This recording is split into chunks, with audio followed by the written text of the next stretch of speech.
Hoy tenemos a Ana. Ana tiene un Instagram que os voy a dejar etiquetado en el vídeo para que la sigáis, que es Ana Psicoeduca. En su Instagram podéis encontrar información de un montón de cosas. Una de las cosas que me gustan de tu cuenta, Ana, que yo hago mucho, es que comparte cosas de muchas otras cuentas que yo no, por ejemplo, yo no conocía, y cuando las veo digo, Dios, tengo que seguir a esta cuenta, me encanta. Y esa es una de las cosas que más me gustan. Tenéis que ver sus stories diarios, porque siempre comparte gente súper potente. Y Ana es psicóloga, nos va a contar un poco, le hemos puesto nombre al directo que se llama Más allá de la exclusividad sexual.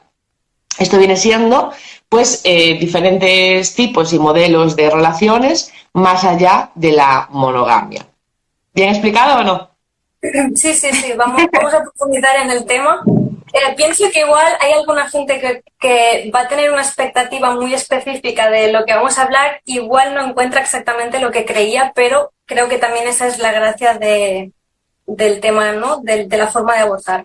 Ya lo veremos luego. Creo que vas a hablar de algo que al final como que está un poco en la mente de todas o está en las redes, pero al final pues como que es un tema un poco desconocido en el que existen muchísimos prejuicios. Y para introducir el tema, os quiero contar que Ana, bueno, pues comenzó en este mundo por un lado de manera activista, ya que colabora en varias asociaciones, como profesional y a nivel personal.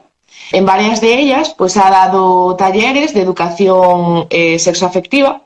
Por lo tanto, esto, pues como profesional y como persona, le ha llevado a revisar las creencias que tenemos como sociedad en el amor romántico y en los distintos modelos y tipos de relaciones, ¿no? Entonces, hablamos un poquito sobre esto, a ver cómo surgió. He hecho mucha tarea de prevención de violencias sexuales, ¿no? Entonces, típicamente cuando te piden que trabajes esto, te dicen ven a hablar de consentimiento, ven a hablar de violencia en general. Pero en realidad el trabajo que hay que hacer de fondo tiene que ver con muchas más cosas, está más conectado con el deseo, con el placer, con ser conscientes de cómo funciona el sistema en general y en concreto más específicamente sobre los temas de género, sobre las LGTB-fobias. Como hay muchos ejes que afectan que una persona pueda efectivamente dar consentimiento, aunque tampoco se trata de eso, ¿no? Se trata de relacionarnos desde un sitio distinto. Entonces, claro, cuando empiezas a abrir la mirada para incluir a toda la gente, porque no puedes hablar en general y prevenir las violencias, sino incluyes toda la gente y sus formas de estar en el mundo, lo que ocurre es que también visibilitas también contactas con la realidad de las formas de existir, ¿no? Entonces se hacen visibles. No es como que tú te las inventas y las creas,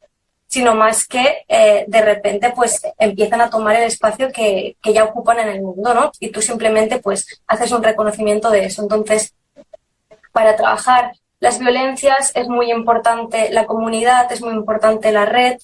Para trabajar las violencias es muy importante tener una mirada amplia sobre la sexualidad y sobre los afectos y como que no hayan mil mitos por ahí en tu cabeza y en tu cuerpo, ¿no? Entonces implica revisar todo lo que tiene que ver con los mitos del amor romántico, entender en qué lugar central ponemos unas relaciones y no otras y cómo eso afecta también pues cómo yo me valido, cuánto necesito una relación para conseguir X cosas, ¿no? Entonces, es como que, bueno, pone al descubierto pues algunas carencias del sistema, algunas violencias del sistema, así como explicándolo más o menos rápido. Exacto. Claro, todo lo que tú comentas, llevándolo al terreno del tema, podríamos decir que en la sociedad existe como una polaridad de pensamiento que sería monogamia, poliamor, ¿no? Pero igual el concepto que la sociedad tiene sobre esos dos términos igual no son correctos, ¿no? Es decir, las personas, ¿cómo solemos entender lo que es la monogamia y lo que es el poliamor? Claro, todo esto depende mucho también de las pequeñas burbujitas, ¿no? Quiero decir, en general puede haber una idea más o menos parecida, pero también dependerá del idioma que hables, del contexto en el que te muevas habitualmente, ¿no? Como de tus espacios sociales, de cómo de politizados o no estén y en qué sentido estén politizados también. Bueno, depende de muchas cosas, de tus experiencias propias, de la gente que tienes cerca. Entonces, en general, está conectado con la idea estandarizada de lo que entendemos que es la pareja, ¿no? Y sus funciones y sus aspiraciones. Sería como, si tuvieras que elegir un sinónimo, probablemente dirías pareja, si solamente pudieras decir una palabra.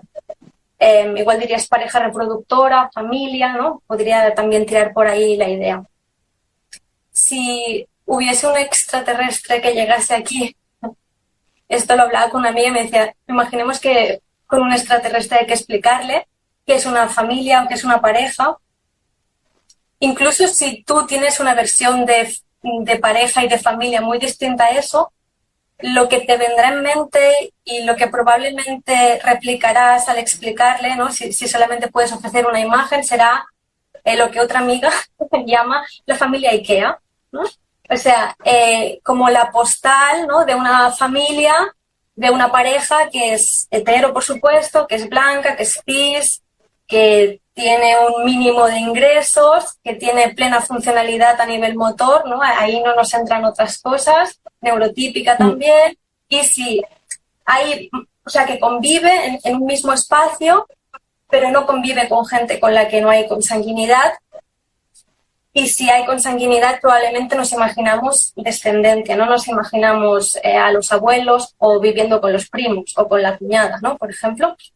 Entonces, es como, esa sería como lo que hay en el imaginario un poco, tanto si la ves en módulo de A2 como si te la imaginas en su evolución, ¿no? Entonces, que es un poco lo que te encuentras si en Google pones monogamia y vas a imágenes, más o menos verás esto. Probablemente también verás alguna imagen de personas del mismo género, o que al menos tú lees así, y también alguna pareja interracial, si bajas más abajo.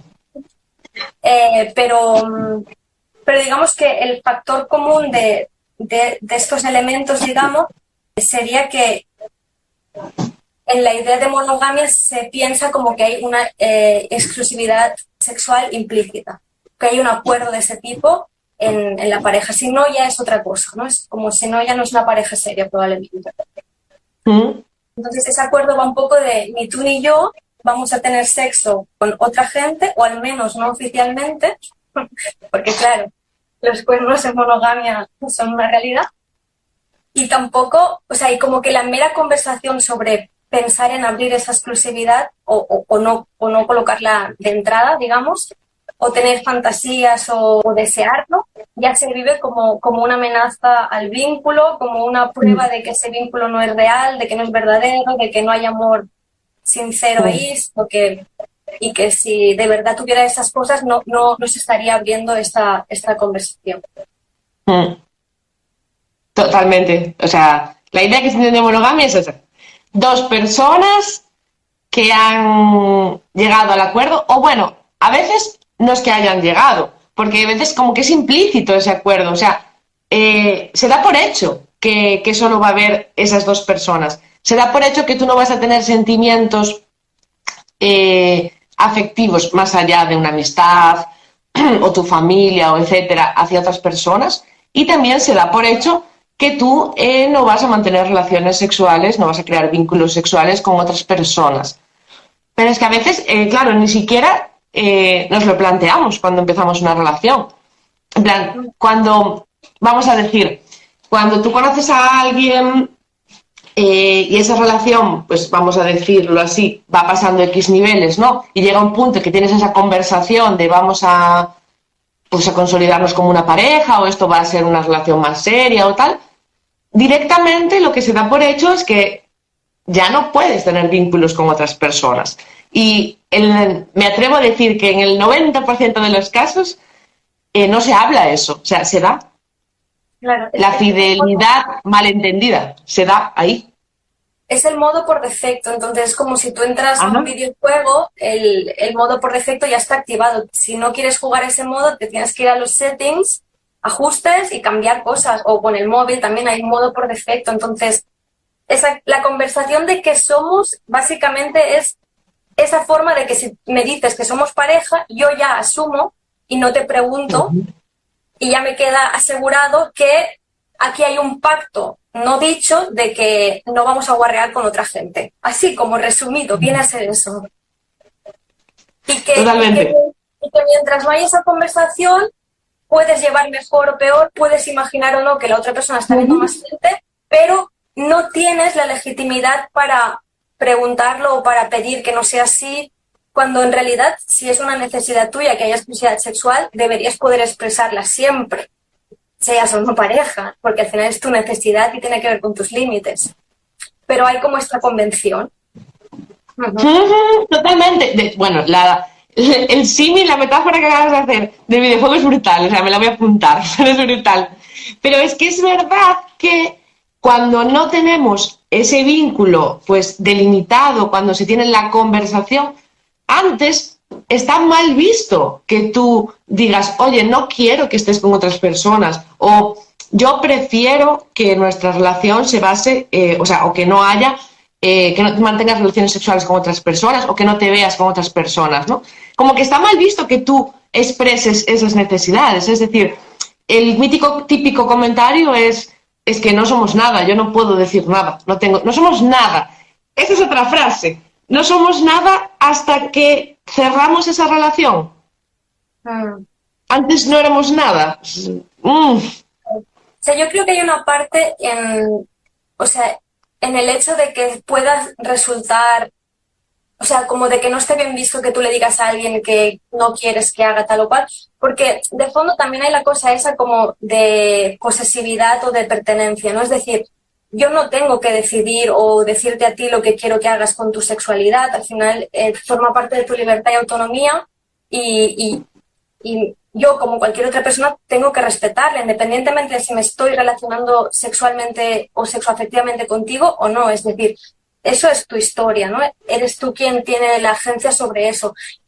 Entonces, desde ese lugar, desde la cosa de cómo quiero yo que tú actúes, entiendo que haya como un poco de limitación, ¿no? Como de incomodidad y de que no se acepte, pero creo que eso muchas veces también se usa para ni siquiera expresar la necesidad, porque es distinto decirle a alguien yo no quiero que tú hagas tal, a simplemente contactar con la realidad de que si esa persona hace eso, pues tú no te sientes bien y no puedes seguir con esa relación. Entonces es distinto comunicar yo necesito saber que tenemos exclusividad sexual, pues porque si no me rayo mucho o porque me preocupa el tema de ITS o porque ahora mismo lo que sea, da igual, a hacer una imposición sobre la vida sexual de otras personas, porque igual en el caso de los hombres no es una cosa como traumatizante, pero en el caso de las mujeres, ¿no? Que hemos tenido siempre la sexualidad súper observada y súper mediada por otras personas y no respetada, y ahí tenemos todas las historias de violencia sexual que nos persiguen y que no cesan, ahí sí que cara a una mujer sobre todo puede ser como muy revictimizante en ese aspecto, ¿no? Pero claro, el tema es que muchas veces, o sea, hay un poco el tema de los niveles de relación, ¿no? Y en qué relación tenemos permiso para pedir cuidados o para expresar necesidades y que la otra persona al menos las escuche. No necesariamente que tenga que hacer lo que necesitamos, pero por lo menos que haya ese espacio de confortabilidad y de cuidado a las emociones, ¿no? Eso cuando estás de rollo o no eres nada, es eso, el no eres nada es eso, no somos nada, estamos de rollo. Es como no estás en no has subido el escalón para merecer el tipo de cuidados que implica y que solamente damos en la pareja. Y ahí está realmente el meollo del problema. Que los cuidados y cierto tipo de cuidados además solamente suceden en cierto tipo de relaciones que están en el podio de las relaciones. Yo no puedo estar más de acuerdo con lo que acabas de decir. Es totalmente realidad. Entonces, digamos que las personas se ven inmersas en la monogamia como norma, pero luego hay personas que deciden que, bueno, pues que ese modelo relacional no es lo que quieren, no es lo que aspiran, no es lo que les gustaría, no se sienten cómodas, bla, bla, bla. Y entonces llegaríamos al poliamor. Vamos a llamarle poliamor, porque dependiendo de cada región, cada tal, pues cada persona tiene otras definiciones, ¿no? Otros términos. Entonces vamos a hablar un poco de, aquí vamos a llamarle poliamor o relación abierta o tal, para que nos entendamos todas. Entonces, ¿tú cómo crees que la sociedad entiende qué es el poliamor? Yo creo que elegimos bien decir poliamor porque es igual el término más popularizado. Y yo también, cuando un término está muy popularizado, creo que también es señal de igual reproduce cosas que ya conocemos y por eso se asimila fácil. O fácil, entre comillas, con sus resistencias, pero dentro de todo, pues igual es el que mejor nos entra porque igual no cuestiona ciertas cosas o nos permite seguir con ciertas cosas. No estoy diciendo que toda la gente que practica poliamor lo haga desde ciertas dinámicas, pero como que las cosas entran fácil, vemos también por qué. Vale, entonces, igual que el otro caso, depende del contexto, además. Yo lo que hice, porque como no sé lo que piensa otra gente, pues yo lo pregunté. Y entonces he recabado algunas frases y es de mi zona, ¿no? Zona de Cataluña, de mujeres sobre todo, entre 20 y 60 años, ¿vale? De distintas regiones de aquí. Y entonces comparto un poco lo que recogí. Algunas no conocían el término. Bueno, además he preguntado a personas que estaban fuera del ambiente no monógamo, por supuesto, porque si no, no tiene gracia, ¿vale? Entonces, algunas no conocían el término, a otras les sonaba poligamia, y luego ya digo frases. Una dijo, significa el poliamor es que puedes tener distintas relaciones consensuadas, acordado con tu pareja. Entonces, esto a mí como que me remite un poco a la idea de poliamor jerárquico, ¿vale? Cosas. Otra decía, estás con varias personas, pero no es a escondidas, es aceptado por todas las partes. Y no hacía referencia a una pareja principal. Entonces, podría ser como algo que suena a poliamor no jerárquico o a gente que es solo poli, ¿no? Que no llega a establecer pareja, pero tiene varios vínculos sexoafectivos.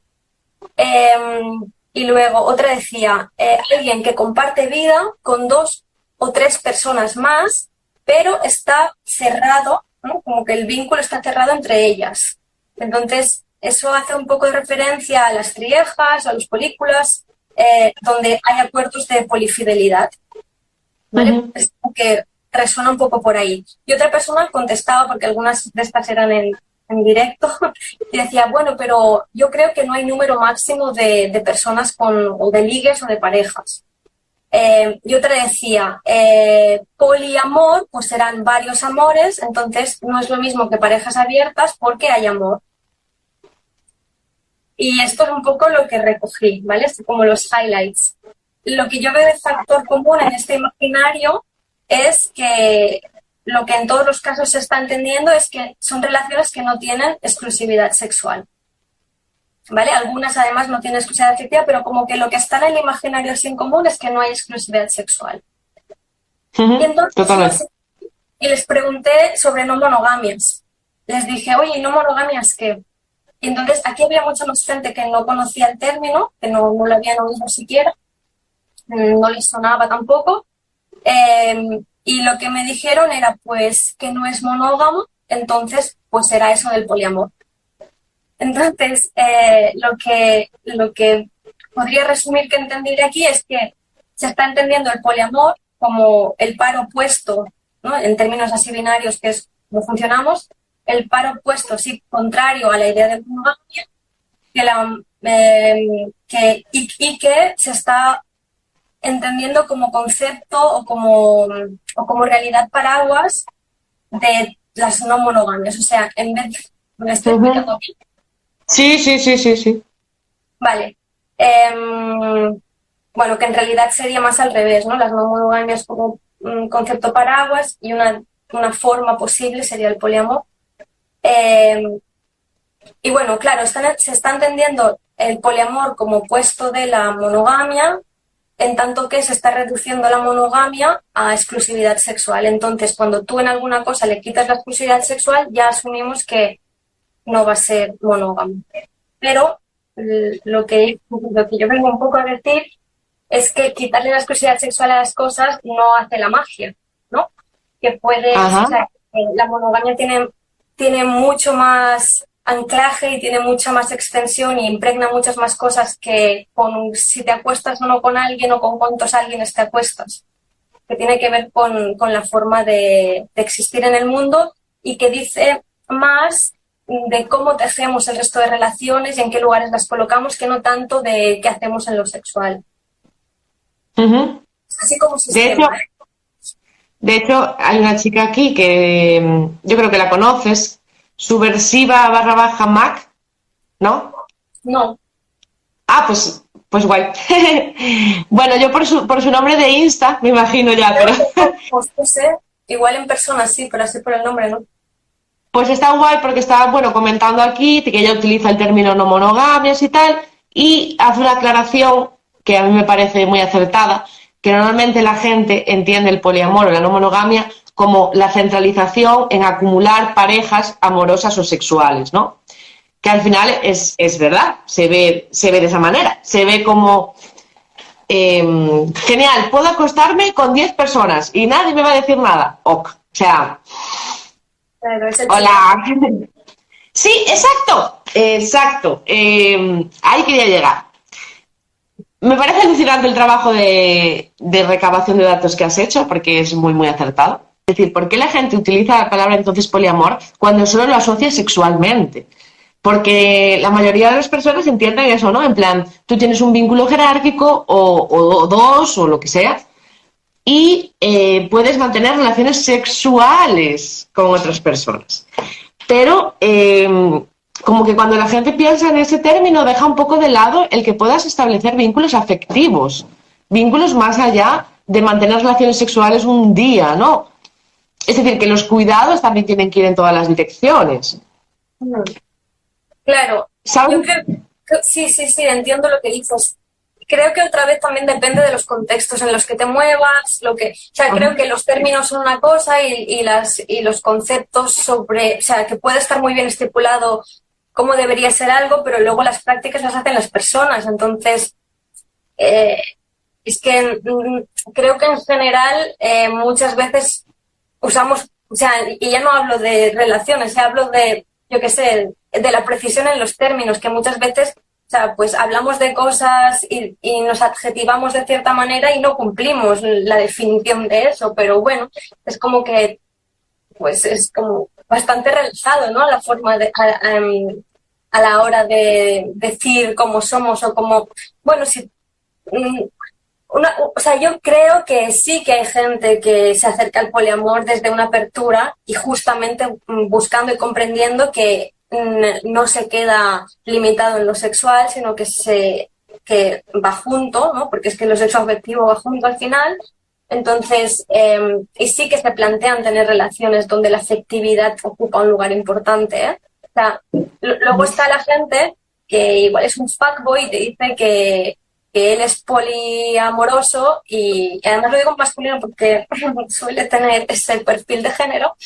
Y entonces es su forma maravillosa de tener muchos ligues y no dar explicaciones a nadie, porque hay está mal entendiendo o no queriendo entender también de qué va la cosa. Es como la excusa para no tener ni los cuidados mínimos que hay en ligue, ¿no? O sea, como ya ni la línea base. Pero para mí en la historia, incluso cuando el poliamor se hace de una forma en la que hay espacio para los afectos, para mí el tema está en a qué estamos llamando no monogamias, ¿no? Es decir, ahora cualquier cosa que no implique exclusividad sexual, estamos pensando que significa que no hay una estructura monógama en el mundo y internalizada y que reproducimos. O sea, creo que es un poco peligroso hablar de eso también, porque creo que las no monogamias son un espacio muy, muy, muy importante, real, interesante, para las personas que justamente, pues para toda la gente que está en el espectro asexual, por ejemplo, o en el espectro aromántico, ¿no? Es decir, creo que se da mucha visibilidad a las no monogamias desde lo de la no exclusividad sexual, como si solamente fuese de eso, y creo que hay muchas personas para quienes eso justamente, el sexo en sí mismo no es central, o entienden los afectos de una forma mucho más diversa, y entonces que haya solamente un tipo de relaciones posibles que te dan acceso a cuidados y desde las que puedes cuidar sin ser malinterpretada o interpretada de una forma distinta a la que tú sientes, pues es necesario, ¿no? Entonces, en las no monogamias hay espacio para estas cosas y esas relaciones no tienen visibilidad porque tenemos como toda la mirada siempre puesta en lo sexual, que está bien, que es necesario, que hay mucha violencia también para las personas que retan el tema de la exclusividad sexual y deciden relacionarse con más de una persona y eso hay que atenderlo, pero ¿qué pasa con todo el resto de gente? O sea, ¿por qué seguimos centrando la conversación y la mirada siempre en lo mismo, no? O sea, ¿qué estamos retando realmente en la monogamia? Que igual no queremos retar nada de la monogamia, solamente queremos no tener exclusividad sexual, pero creo que es importante también a la hora de transmitir desde dónde nos relacionamos, igual en vez de decir soy una persona no monógama, pues decir yo es que no tengo exclusividad sexual, ya está, o no quiero tenerla, ¿no? Un poco para situar a la gente con la que nos relacionamos.